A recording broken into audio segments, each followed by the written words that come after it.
So I would check my patient order sheet and I see that my patient needs to have a focus assessment. I would then gather all of the supplies that I need. I would wash my hands and then I would go in to introduce myself to the patient. So, may I come in? Yes. So I go ahead and provide for privacy and I'd walk on in. Hi, my name is Haley. I'm going to be your student nurse today. Can you tell me your name and date of birth, please? Stephanie Robinette, 4/16/65. Awesome. Is it okay if I call you Stephanie or would you prefer me to use a different name? Stephanie's fine. Okay, Stephanie.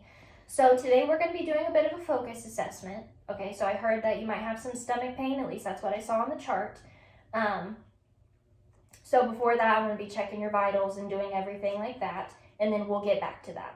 Okay? Okay. We'll make sure that we hit that before you leave and then have the doctor check just to make sure that everything's fine, and then we'll do further stuff or do further assessments if we see that it's a problem and we need to dig deeper. Okay? Okay. Okay. So then I go ahead and raise the bed. Okay, so first off, I'm going to go ahead and check your vitals. So at this point, I would then check her temperature, pulse, respiration, blood pressure, and then also maybe O2 saturation. And then I would probably notice, since she did say that she had pain, that her blood pressure would probably be elevated. So then I'm going to go ahead and do some other assessments. So I'm going to check to make sure that, or I'm going to check and look at your pupils, and just see that they react to the light, which they do. Can you go ahead and open your mouth for me, please? Thank you. So everything looks good in there. I would then just, since like we're up in this upper area, I would probably go ahead and just look at your lungs, or just like listen to them. At this time, I don't see that you're using any accessory muscles to breathe, or it doesn't seem like you're in any sort of respiratory distress, despite the fact that you are in pain. So I would go ahead and listen to your lungs, and I would probably find that nothing's wrong. I don't hear any adventitious sounds at all. You're not coughing. As I said earlier, your oxygen saturation was more than likely okay and in the normal range. So then I could check, we already checked like your heart rate. So then I'm going to check your turgor. So is it okay if I pinch a little bit of skin right here? It won't hurt. Move your hair out of the way. Okay, so it seems like you're hydrated. Went back down in 2 seconds. I'm going to do the same thing in your hands. Okay, went back down quickly. If you didn't have nails, I would be able to do your capillary refill. And in theory, it should go back down in 2 seconds. But since you do have nails, I can't check that. But I see that your skin is warm. It's also dry. It doesn't appear as if you have any abnormal, I wouldn't say abnormal, have any lesions that need to be checked out or looked at. But do you feel as if there's anything that you would like me to check? Any sort of lesions, birthmarks, scars of any kind? No, I'm good. Okay. So then I would just go ahead and check. So I would check the capillary refill on your toes. Also feel, do a peripheral vascular assessment to see if you can move your feet, if you feel any sort of numbness, tingling, burning of any kind, and just to make sure that the temperature that I feel down here also matches higher up, like on your leg or on your hands. So do you feel this at all? I do. Okay. Do you have any numbness, tingling, burning of any kind? No. Okay. And then I can feel your pedal pulse. So since I did all that, we're going to go ahead and talk about your abdominal area. So what actually brought you in today? What are you feeling? I just have this pain that's just like right here under my rib cage.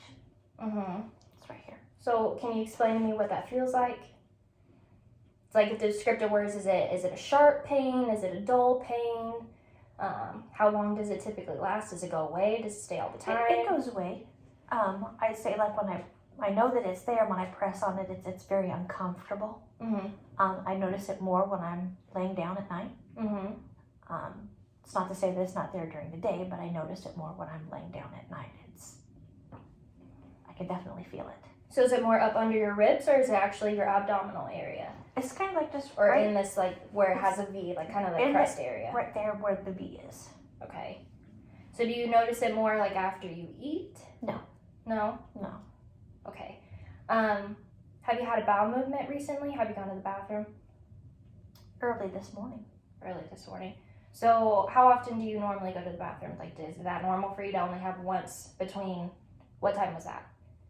Probably around 7:30 this morning.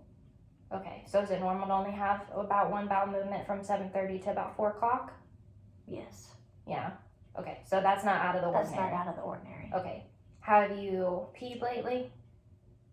Yes, Recently? Before I came. Okay. Have you noticed any changes in anything in your abdominal area? Do you notice that it's like distended, like it's sticking out more, or do you feel bloated of any kind? No.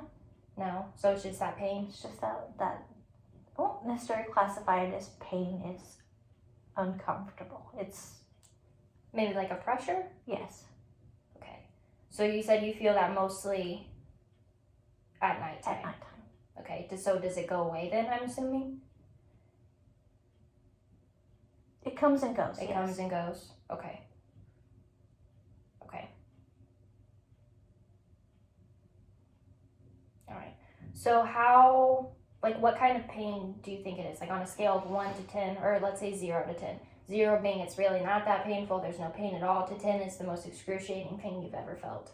Probably at around a 4, maybe 4. a 5. So not too bad, but definitely uncomfortable. Yeah. Okay. So with all that information, I'm going to go ahead and I would check your stomach, like your abdominal area, just to kind of inspect it, make sure that there's not anything visually that I can see going on. Then I would go ahead and I would auscultate to make sure that I can hear bowel sounds, because if I didn't, then I would need to do an assessment in the 4 quadrants for 5 minutes each, just to make sure that I can hear something somewhere, because then if I can't, then there might be a blockage or something we would obviously need to look further into. At that point, I could then palpate and then percuss, again, just to feel for things in there to make sure that I can or can't feel the things that I'm actually looking for. And then we would go from there, get the doctor involved, and just have further assessments to see what's actually going on with you. Okay. Okay. So then at this point, I did more of my focus assessment, obviously on her abdominal area. So I would go ahead and I would return the bed back to the lowest and locked position. I would assess, see if the patient needs anything else. So obviously we just did all of that. The doctor's going to be in here in a little bit. But in the meantime, do you need anything? Do you have any questions? No, I'm good. Okay. Well, if you change your mind, just hit your call light button and I'll be back in here as soon as I can, okay? Like I said, the doctor should be coming in here and he should be in here in about 30 minutes. Okay. Okay. Thank you. So then I would dispose of my PPE that I had. I would clean any of my equipment that touched the patient. So obviously, since I said that I did a respiratory assessment. Since I did an abdominal assessment, I would have used my stethoscope. So I would have cleaned my stethoscope. I would then wash my hands and document everything that I did and my findings.